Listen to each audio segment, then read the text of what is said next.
respect he has for the game, saying if he's healthy, he's playing hard. When I'm on the floor, I gotta play my game no matter what our circumstances is, no matter how many minutes I'm out on the floor. Through the basketball guys, I've always respected the basketball guys. If I'm on the floor, I gotta try to play as hard as I can, or do something to affect the game, and not cheat the game. So, if I'm out on the floor, if I'm in uniform, then I gotta try to make things happen. I'm not saying I'm gonna make every shot, not saying I'm gonna make every play and not have any turnovers, but just try to make an impact in the game. LeBron also took to Instagram to reassure Lakers fans, saying, "Believe me, promise Laker Nation this spell won't last much longer. I swear, the marathon continues." For more, let's get you back to First Take.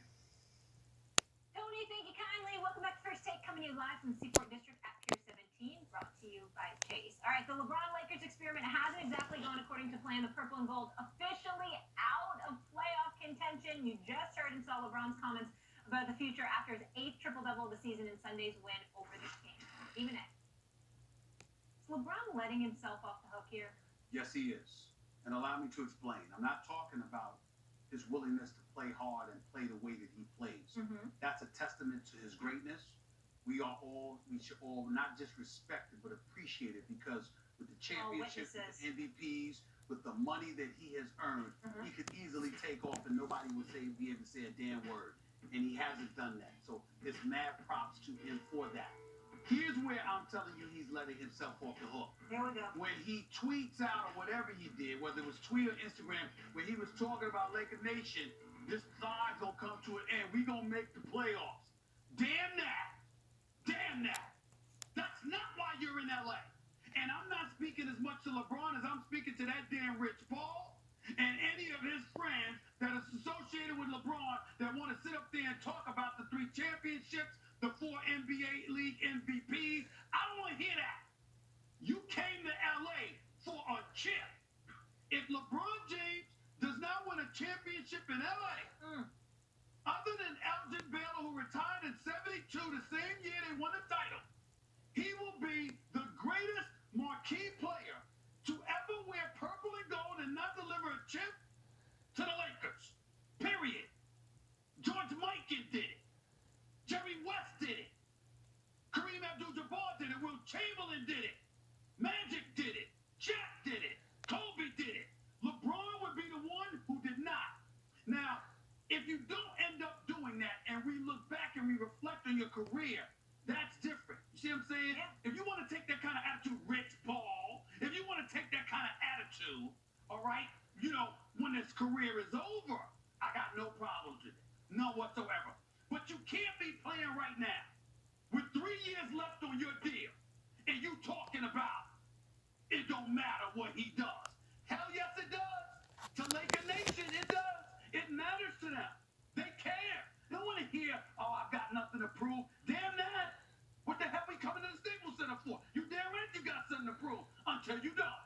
As long as you wearing that uniform and you averaging 27 and you in the conversation, Max, as being arguably the greatest in the game while you are playing.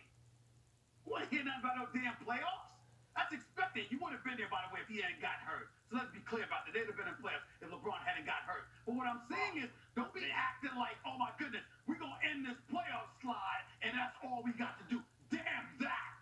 Well, a couple things. First of all, Elgin Baylor was not considered, as great as Elgin Baylor is, if you want to take you're right. the top 15 or 17 players ever, top 20, Elgin Baylor is there, no question, but he spent his whole career with the Lakers, so, LeBron's getting there toward the end. So while LeBron is greater, he hasn't spent his entire career there. LeBron would clearly be the greatest player to never win a championship with the Lakers were that to come to pass. Also, I'm not sure that the Lakers make the playoffs. I said I thought they would. They were 4th in the West. But I'm not sure they make the playoffs, even if LeBron doesn't get hurt, because the Western Conference quiet has kept the Western Conference this year as much inroads as the East has made. Do you realize the 8th seed in the West could easily, like the Spurs or someone like that, could easily have 48 wins? Usually 48 wins, you are squarely in the playoff picture. 48 wins may get you the 8th seed this year. So I don't know if the Lakers would have won 48, 49 games this year. It would have been interesting. I'll say this. LeBron, you have to walk before you can crawl. LeBron didn't make the playoffs in the first year. Okay? Look, they're trying to figure out what they have on the team, what's going to work. It's a bunch of one-year contracts for veterans so they don't dig themselves salary cap problems. They have young guys who are still, as you would say, Stephen A., on the come up. They got to figure out who they want to keep, who they want to trade. Obviously, if someone like Anthony Davis is available, you trade everyone. No one's off limits. But if there's someone like Mike Conley or someone like that available this offseason, who in that core group do you want to keep, who you want to trade? That's the first season. Let's figure out what we got. The second season, sure, make the playoffs. I mean, the expectations were higher than this, but I'm talking about a realistic plan that would be fine. The third season, you got to make the playoffs and win a couple series, right? You got to get there. The point is, he has a 4-year deal with the Lakers. At the end of these 4 years, the expectation by Lakers fans is justifiably that he deliver them a championship. They have the highest standards of any fans in basketball, Lakers fans. They expect you to win at least one championship. But let's not get it bent, Stephen A. That is what is on the table here, winning a championship. This is only year 1 of year 4. Well, now, yeah, go ahead. All I'm saying, Max, is because the real subject is about the comment. Where I was going in terms of saying, I'm like, don't talk to Laker Nation like, oh my goodness, we just need to get back to the playoffs. No, that's not why they're looking at you, LeBron. You're synonymous with championship contention, not making the playoffs. Don't give some quote about making the playoffs. Nobody care about that. They expect that from you. Like the other stuff. But you also got to be realistic. Yeah. You have to take an assessment, make an assessment of where you are. When you don't make the playoffs, then next year it's not like we're going to win a championship. They haven't picked up any free agents. They haven't made any blockbuster trades. And when you look at the young group that they have, Lonzo got hurt. We're going to see what happens with that. Kyle Kuzma working on his all-around game. The real issue now is Brandon Ingram. I understand it does not appear to be the exact same blood clot issue that retired Chris Bosh. But Correct. damn, Lakers fans have got to be worried about that. It has to cause concern. And it also goes to show you how many things there are in the way between a young player with promise and an actual all-star. The Lakers have several young players with promise. They don't have any all-stars not named LeBron James. They must find minimum one other all-star, meaning one of these young guys has to emerge or they got to acquire one by hook or by crook.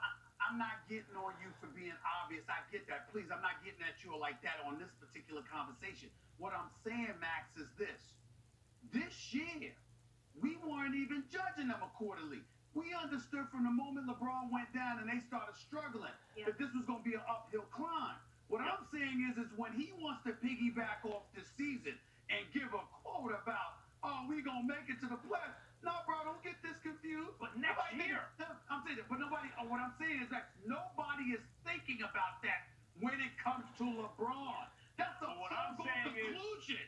Don't act like that's going to be enough. Laker Nation right now, with all the questions that people have brought, not us, but all the questions that others have brought up about questioning his commitment to Laker Nation and what their standards are, that's not going to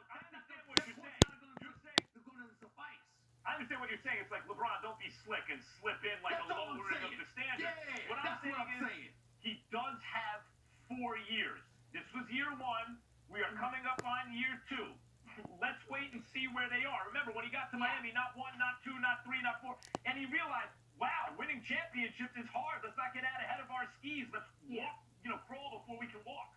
But nobody expected the Lakers to pretty much have the same exact record as they did last year, having LeBron James on the team. But I want to transition, guys, because we know there's a potential coaching change looming in LA. Our Adrian Wojnarowski tweeting this: Jason Kidd will be among the serious candidates for the Lakers coaching job if Luke Walton is dismissed. League sources telling ESPN that's expected to give Kidd some pause on pursuing the Cal